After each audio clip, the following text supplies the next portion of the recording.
A very good evening and welcome to News Watch this 9th of June 2020 with me, Tonny Omondi, as I give you the latest happenings from across the country. Glad you could join us tonight. Our sign language interpreter is Boniface Murithi. Now we begin on a sad note. Burundi's President Pierre Nkurunziza has died aged 55. According to a statement from the government of Burundi, Nkurunziza was admitted to hospital on Saturday after feeling unwell but later died of cardiac arrest. This comes at a time when the country is on a transition period after the presidential election conducted last month that saw Evariste Ndayishimiye clinch the victory. Nkurunziza sought to vie in the election, but his decision to run for a third term in 2015 was condemned by opposition and sparked mass unrest. Melissa Odwor has the report. Burundi's President Pierre Nkurunziza has passed on at a time he was preparing to hand over power to his successor Evariste Ndayishimiye. In a statement posted on Twitter on Tuesday, the government of Burundi announced with great sorrow to Burundians and the international community the passing on of the 55-year-old Nkurunziza, who reportedly died of cardiac arrest in Bujumbura on Tuesday. President Nkurunziza's death comes just 10 days after his wife Denise Busumi Nkurunziza was airlifted to Nairobi after contracting COVID-19. President Nkurunziza, who did not vie in his country's May elections, the first time in 15 years, has been in power since 2005. He was due to be replaced in August by political ally Evariste Ndayishimiye, who was declared the winner of the May 20th presidential election. The Burundian government has announced 7 days of national mourning, and the country's flags will fly half-mast during this period. Reporting for Hope TV News Watch, I'm Melissa Odwor. Meanwhile, President Uhuru Kenyatta has sent a message of condolence and comfort to the people of the Republic of Burundi and the family of President Pierre Nkurunziza. In his condolence message, President Kenyatta thanked the outgoing leader as an outstanding regional counterpart who served his country with distinction as head of state and government and worked tirelessly for the peace and stability of his country and the Great Lakes region. The president said the death had robbed East Africa of a prominent leader whose contribution to the integration and progress of the region shall be sorely missed. In other news now, political landscapes continue to take shape as political parties battle with internal squabbles. Just a day after Bungoma Senator Moses Wetangula was ousted from his party, Amani National Congress party is staring at a bleak future after nominated Member of Parliament Godfrey Osotsi announced the expiry of all leadership positions in ANC by 15th of June as per the party's constitution. Osotsi, who said the party should hold fresh elections to elect its leaders, dismissed claims he was organizing a coup to dethrone the party leader and instead accused MUDAVADI's allies of planning an alliance with Deputy President William Ruto. Dickens Luvanda has the story. Kenya's politics seem to be getting nastier if the ongoing developments are anything to go by. Things seem to be going astray for the majority of the politicians who seem not to be subscribing to President Uhuru Kenyatta and former Prime Minister Raila Odinga's agenda. Even before the huge cloud facing Moses Wetangula in his Ford Kenya party settles. We as ANC denounce the infiltration of political parties through sponsored stooges. A dark cloud is already following his NC party counterpart Musalia Mudavadi. The NC party could be heading into an internal political wrangle after it was revealed that Musalia Mudavadi, who's the party leader's term, should end on June 15th. Nominated MP Godfrey Osotsi claims that Mudavadi's term as NC party leader expires next Monday on June 15th, and therefore there should be a grassroots party election that should see the election of a new leader who will steer the party ahead of the 2022 general elections. We have fumigated the parliament. We are going to fumigate the executive. We also need to fumigate political parties. Political parties that have been made briefcase parties must now be forced to adhere to internal democracy in their parties by calling elections.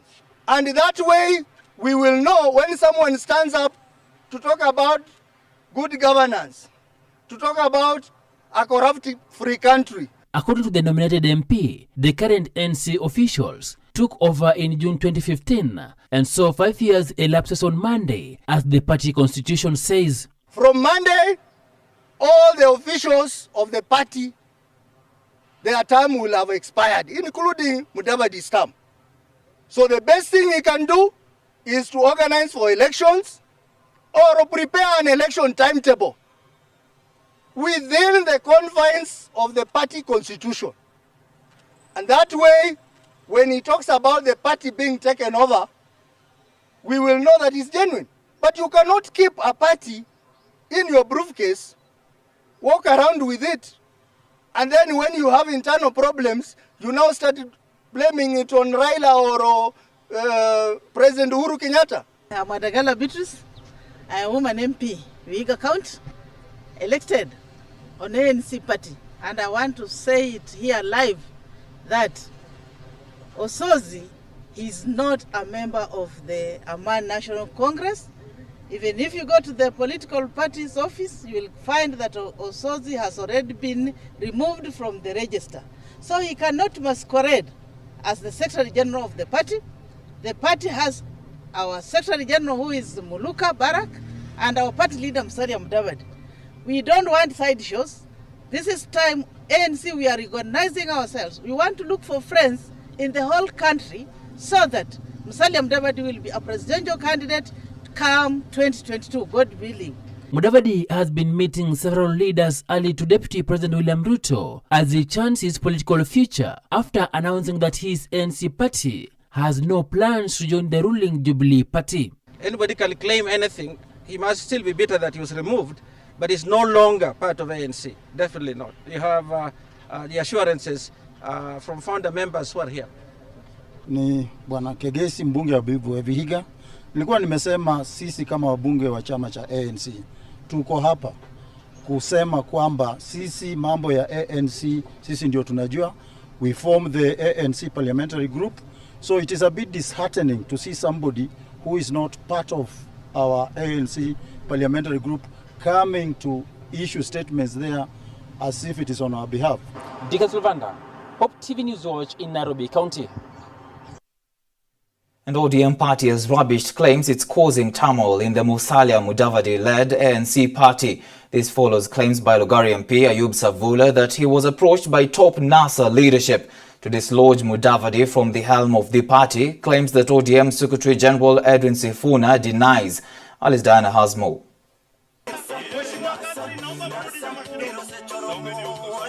The ODM party has come out to protect its reputation after claims by Lugari MP Ayub Savula that the Raila Odinga-led party plans to conduct a political coup in one of its coalition partner ANC party. The two parties, alongside Ford Kenya, Wiper Democratic Movement and Chama cha Mashinani, are members of the NASA coalition. They are using an excuse that Musalia is working with Tangatanga, that is the William Samoei Ruto camp.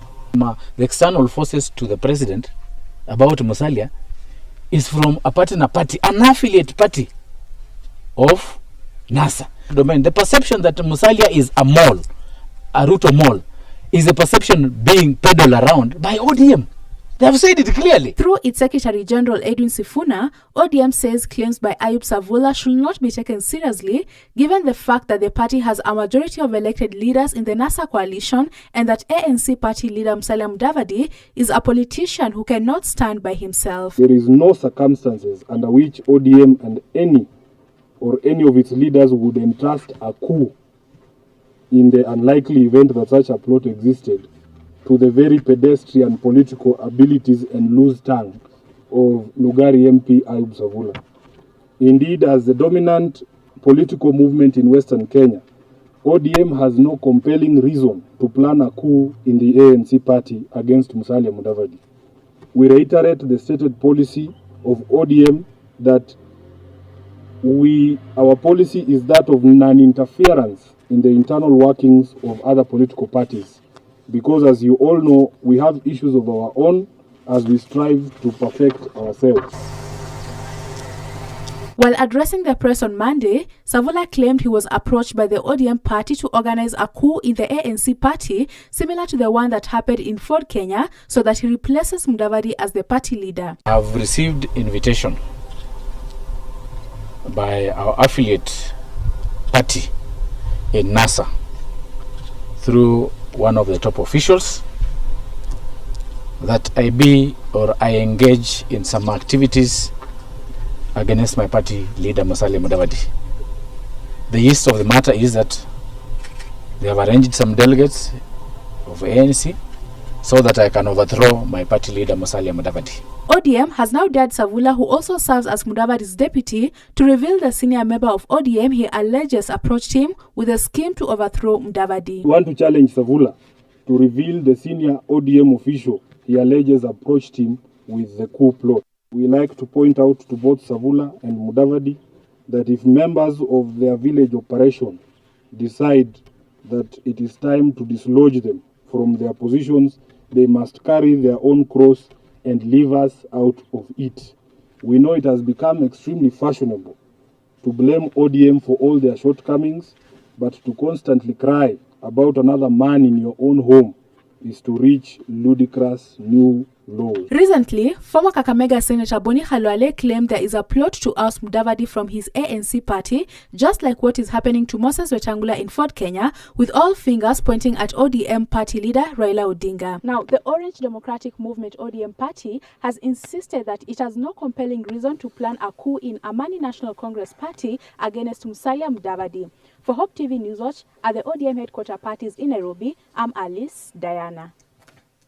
From that, we move to Kirinyaga County, and it's a big blow to Kirinyaga Governor Anne Waiguru after members of the County Assembly of Kirinyaga voted in favor of a motion to impeach her as governor.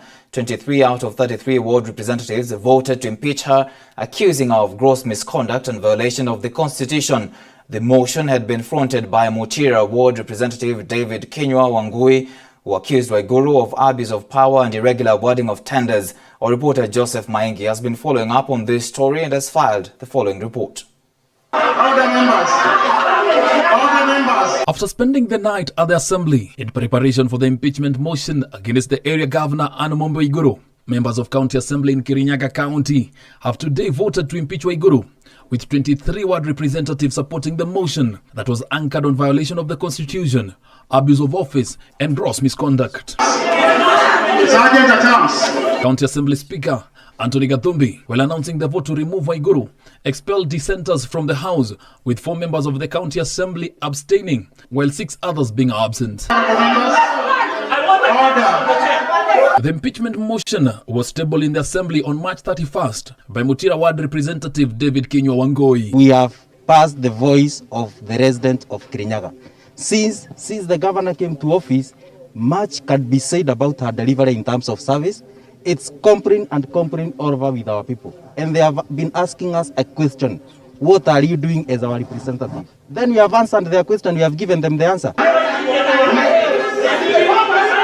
The members of the County Assembly accuse Waiguru of deliberately failing to submit county plans and policies for approval by the County Assembly. Kinyua also accuses Waiguru of the violation of the Constitution by failing to deliver the annual state address of the county to the County Assembly. The governor is also accused of using her office to improperly confer a benefit to herself when she was illegally paid for travel allowances by way of interest amounting to 10.6 million, yet she did not travel.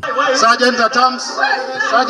Waiguru had earlier rubbished her impeachment motion, saying that there was a court order barring her ouster still in place. In a statement to newsrooms in the morning, the embattled governor said that she had obtained an injunction stopping her ouster until her case was determined, and proceedings with the motion would be in contempt of the court. Waiguru was making reference to a High Court ruling on 7th of April that temporarily stopped the impeachment, citing the current corona pandemic. Justice Weldon Korir ruled that proceedings against the governors during the COVID-19 crisis were likely to violate her rights for fair administrative action. I'm making a ruling, Honorable Kariuki. With the vote having been casted and 2/3 of the members supporting the motion, the County Assembly Speaker is to make the formal communication to the Speaker of the Senate, Ken Lusaka, in 2 days' time. All eyes are now glued to the floor of the Senate, with many awaiting to see the showdown in the lower house. Already, various senators have taken to their social media platforms to express their take, and with the ongoing political purge witnessed in the recent days, it is not clear where the weight on the scale of justice will fall. If the Senate seconds her impeachment, she now becomes the second governor to face the ouster sword after former Kiambu County Governor Ferdinand Clifford Waititu. For Hope TV News Watch, I'm Joseph Maingi.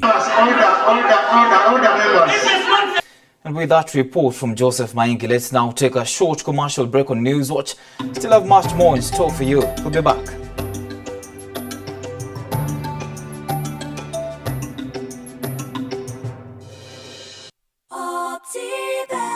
When we say that at Optiven we care for you, we mean exactly that, because we are with you every step of the way, and we remain committed to supporting you even through this COVID-19 pandemic.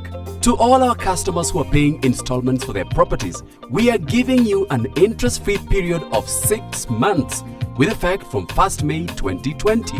This is the time to realize your dream of property ownership. Rest assured of our commitment to support you in this journey.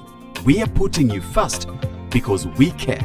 For more information, call us on 0702 83 10 83 or visit www.optiven.co.ke. Optiven Limited, the paysetters in real estate.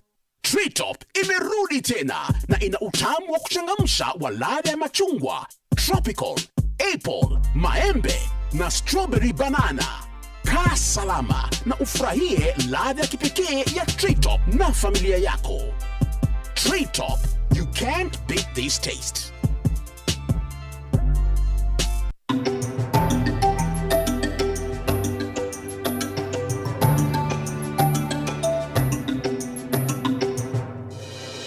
Welcome back. You're watching Hope TV News Watch. As tensions between the judiciary and the executive continue, Attorney General Kiara Kariuki has faulted Chief Justice David Maraga for disrespecting President Uhuru Kenyatta. Kariuki, in a press briefing, accused the Chief Justice of making prejudicial statements about matters already in court. The AG said President Kenyatta has not in any way interfered with the independence of the judiciary. Grace Ongoi tells us more. The Attorney General, Kiara Kariuki, in a press briefing, has responded to the perceived scathing attack sentiments by the Supreme Court President David Maraga, who accused President Uhuru Kenyatta for stalemate in the appointment of 41 judges. The accusations, which Kiara deemed to be speculative, mostly touched on the executive's handling of business.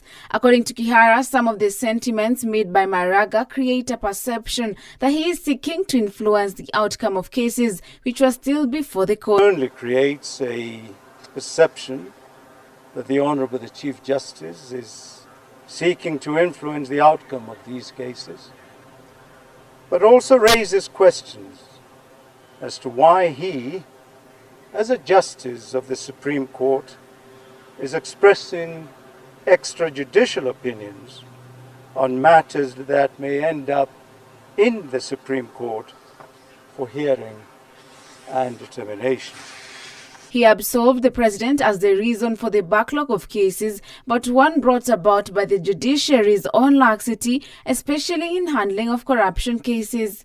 By order of the Honourable the Chief Justice, we invite that office to focus on reopening access to justice, eliminating the inordinately high levels of backlog of cases, and addressing the concerns of litigants over the administrative barriers that constrain their ability to be heard by the courts. There is only one government of the Republic of Kenya. While refusing to comment on any of the cases due to the nature of them being before the court, Kiara said Maraga's public address on Monday may have been a contempt of court. In his press briefing on Monday, Maraga pointed out the reason for resorting to the public address was due to the fact that the president's office had been uncooperative in arranging a meeting to deliberate on the appointment of judges and other issues facing the judiciary. The AG has, however, insisted that Maraga should have sought more appropriate avenues of addressing the head of state. This is not only a serious breach of established norms of government, but is also a puzzling move, given the direct line of communication that exists between the Honourable the Chief Justice and His Excellency the President. The president's legal advisor defended the president, arguing that there is underlying misunderstanding of the legal role of the president in appointing judges nominated by the Judicial Service Commission, saying that there is more to it than just accepting all without questioning their integrity. Meanwhile, ODM Party Secretary General Edwin Sifuna noted the deteriorating relationship between the judiciary and the executive. According to him, the fallout between the two arms of government will unbeatably affect the administration of justice. He called on the president to seek to solve the issues raised by the Chief Justice, all for the benefit of Kenyans. When two elephants fight, it is the grass that suffers. The increasingly public spat between these two arms of government continues to hinder access to justice for many Kenyans and does not bode well for our democracy. As a party, we will also always stand for an independent judiciary and defend the sanctity of court orders as the foundation of the rule of law. We ourselves are holders of one of those court orders that the Chief Justice spoke of, amounting to about Kenya shillings 6 billion, which Treasury and Parliament are yet to comply with. Grace Wangoi for OpTV News Watch. Away from that, the country has recorded 127 new coronavirus cases, raising the country's total number of confirmed cases to 2,989. Health CS Dr. Rashid Aman said Nairobi is leading with 62 cases, Mombasa 34, Busia 14, Machakos 4, with Kwale and Uasin Gishu counties recording 1 case each. Aman in his briefing has warned Kenyans against stigmatization towards those that have contracted the virus, saying anyone is susceptible to the infection. 24 people have also recovered from the deadly virus.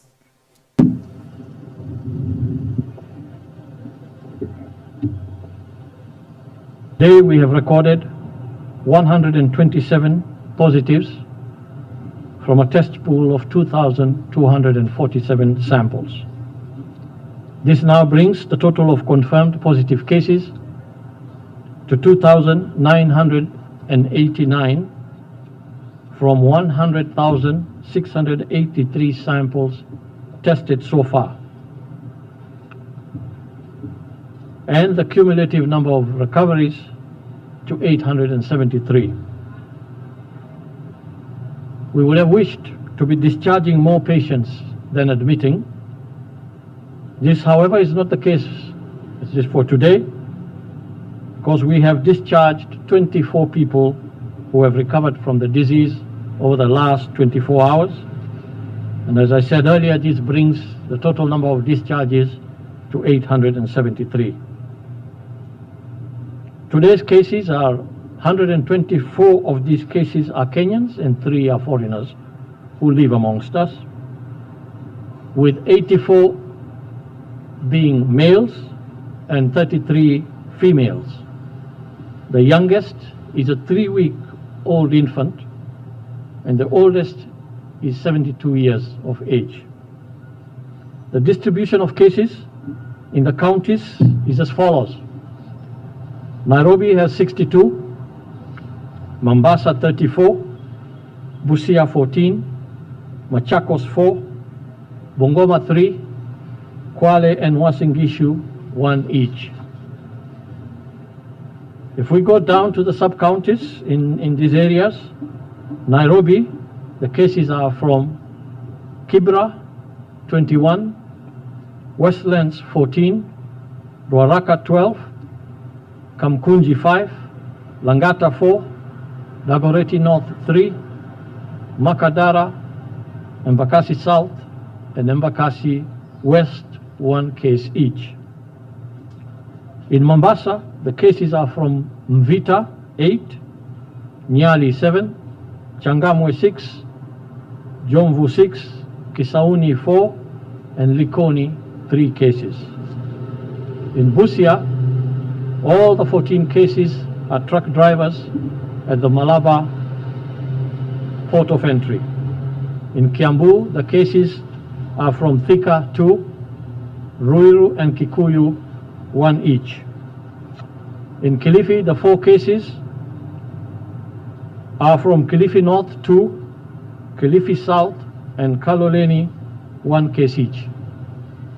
In Machakos, all the 4 cases are from Athi River. In Bungoma, all the 3 cases are of truck drivers from Kandui, while the 1 case in Kwale is from Matuga, and the case in Uasin Gishu is from Keses.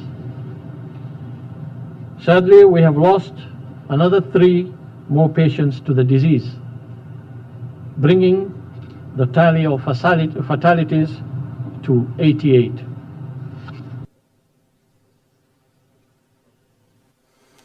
And the National Council of Churches of Kenya, NCCK, has called on the government to halt the process of reopening churches and institutions of learning until coronavirus is successfully contained in the country. Addressing the press after a meeting to address current issues in the country, the council, among other recommendations, wants the government to make use of church-owned hospitals and other health facilities to fight COVID-19. Our reporter Grace Soila reports. The National Council of Churches of Kenya today, in a virtual meeting, has proposed a raft of recommendations to the government during COVID-19 season to avoid further spread of the deadly virus. With the pressure mounting on the government to reopen schools and churches across the country, the council says it's not yet the right time to do that. NCCK wants the government to first ensure the virus is contained before normal church services are allowed and children allowed back in schools. In the wake of rising cases of COVID-19 and strained isolation centers across the country, NCCK wants the government to make use of church-owned health facilities to supplement the fight against the virus. The government has been called upon to take up their role to cushion struggling Kenyans to prevent citizens from sinking further into impoverished states. Those who lost their jobs, those in small businesses, the hospitality industry, including those that are church-owned, are among those the NCCK recommended that they be cushioned. We urge the government to initiate structured consultation with small-scale traders and producers to establish ways in which they can be supported to sustain their livelihoods. The council has also asked the government to be accountable on the COVID-19 funds given by well-wishers and international community to help manage the disease. We urge the Ministry of Health and the National Treasury to be transparent and accountable for every shilling committed by the government of Kenya to fight COVID. Kenyans have expressed their pain and anger at the apparent corruption in the Ministry of Health. We urge the Cabinet Secretary to deal with the matter once and for all. And we urge the Anti-Corruption Commission to remain vigilant and take necessary action. Meanwhile, police brutality has been on the rise since the onset of curfew regulations, and more than a dozen people have been killed so far. Today, there were demonstrations by several social justice societies, Kenyans and victims' families to protest rampant police killings and enforced disappearances. Speaking on the matter, NCCK General Secretary Canon Chris Kinyanjui asked the government to bring to book all police officers engaged in the heinous act of harassing Kenyans. We urge the Cabinet Secretary for Interior and Coordination of National Government to facilitate speedy and open inquest into each of these deaths, and that the officers responsible of these heinous acts are brought to book. For Hope TV Newswatch, I'm Grace Soila. Nakuru County Governor Lee Kinyanjui says COVID-19 cases in the county may rise soon and called on stakeholders to deliberate on mitigation measures now that the county hosts an inland container depot. Kinyanjui said the county administration has heightened screening of truck drivers traversing the county to ensure they are COVID-19 free. He spoke at the Nakuru County Level 5 Hospital, where he said the government is targeting to put up 1,000 beds to help contain coronavirus. The National Council of Churches of Kenya today, in a virtual meeting, has proposed a raft of recommendations to the government during COVID-19 season to avoid further spread of the deadly virus, with the pressure mounting on the government to reopen schools and churches across. And having established that the long-distance truck drivers are our weakest link, we are also cognizant that our numbers are likely to go significantly higher because of that link. The drivers who come to pick the cargo from Mai Mahiu, many of them will spend in Mai Mahiu, others in Kikope, others in Naivasha, Barnabas here, Salga, and up to Mau Summit. And all those stopping places, we have ordinary citizens who interact with these people, people who make the food, the accommodation, and all that. We have sensitized them, and we are already working on a program to ensure that they will prevent themselves in as much as is possible. But even having said that, it is inevitable that our numbers are likely to get higher on account of the new facility being brought in Mai Mahiu for the purpose of cargo clearing and evacuation to the respective destinations. Now, a family of 9 in Kasuku Trading Center in Nyandarua can now breathe a sigh of relief after police officers from the area police station stepped in to pay their rent for 3 months. Elizabeth Kamene and her children also received beds, blankets and other household items, as well as foodstuffs from the officers who answered her plea for help. This is a very good gesture from the police force that has for ages been branded as brutal and uncaring. Our reporter Mark Kimondo has the story. As the country continues to grapple with the harsh economic times, many Kenyans continue to face the harsh reality of poor housing in the country. Down with police killing down! Down with police killing down! Cases of police brutality have continued to escalate, with these painting the police in the wrong books, pertaining the relationship between them and Kenyans. Down with police killing down! But in Nyandarua County, the case might not be the same. It's the home for Elizabeth Kamene and her 8 children for some years now. A tumble-down structure that has supported the family that has gone through a myriad of hardships on this land. But the family can now have a sigh of relief after police officers drawn from the area police station stepped in and provided them with household items, food and even catered for their rent. Mungu ambariki sana wale wamekuja na wakaona hiyo kilio yangu na wakanitoletea hiyo vitu na kitanda. Mungu ambariki. Silikuwa hata nikilala njaa. Hata tunalala karibu siku 3 tukiwa tunakunywa uji. Hata watoto wanaenda shule bila chakula. Mpaka hata wakati walikuwa wanafanya mtihani ya KCB siku walipea pesa. A prayer Kamene has been praying for many days might have borne fruits at the right time. Mimi nimenyamaza na masita mingi na kuomba Mungu. Na siku ya leo nimeona Mungu na mkono wake. A visit to their 2-room rented timber house revealed a sorry state, where the children were sleeping on pieces of mattresses and shabby clothing on the ground, all in the same room. Imetufunza kitu kubwa sana ya kwamba tukishikana na nyinyi, tukitangamana na nyinyi, mazao ni kama haya. It was not only an action, but one of a kind that has even seen the area residents hail the kind gesture. And this is a good example to be emulated. And if all the police officers were to do things the way we have seen the OCS Kasuku do, then our country will be better than it has been. But what sparked this? Officers wangu ambao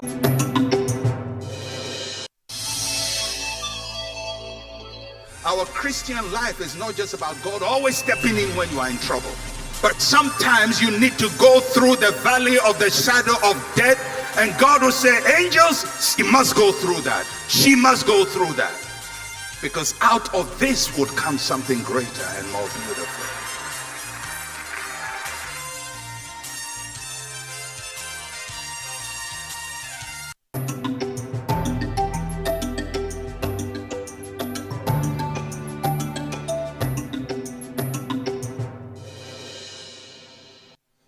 Welcome back. Equity Group has continued social impact initiatives that aim to support the vulnerable in the society across sectors of the economy. Through the Equity Group's foundation, EGF, this far raised over 43.2 billion shillings in its contribution towards alleviating the adverse effects of the COVID-19 pandemic. Has partnered with Equity Afya doctors to train a total of 60 Equity Leadership Program alumni doctors, and finally medics as trainers, TOTs, to offer health education. Trained medical personnel promote infection prevention. Equity Group Chief Executive Officer Dr. James Mwangi said the bank is looking towards a stronger partnership, socio-economic relief to livelihoods.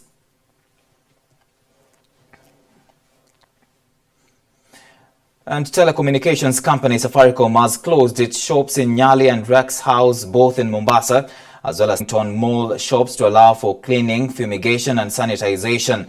In a statement, Safaricom CEO Peter Ndegwa said the company will be undertaking such measures regularly to safeguard the health and well-being of staff and customers. Ndegwa says the affected shops will reopen on Thursday, 11th of June. Last month, Safaricom Road Mall shop after a staff member reportedly tested positive for COVID-19. All other staff members who were working with the affected employee were also followed up. Sold. Okay, that's all we had for your News Watch tonight. Thank you so much for keeping us company this far. I'm Tonny Omondi, and our sign language interpreter has been Boniface Murithi. Have a blessed night.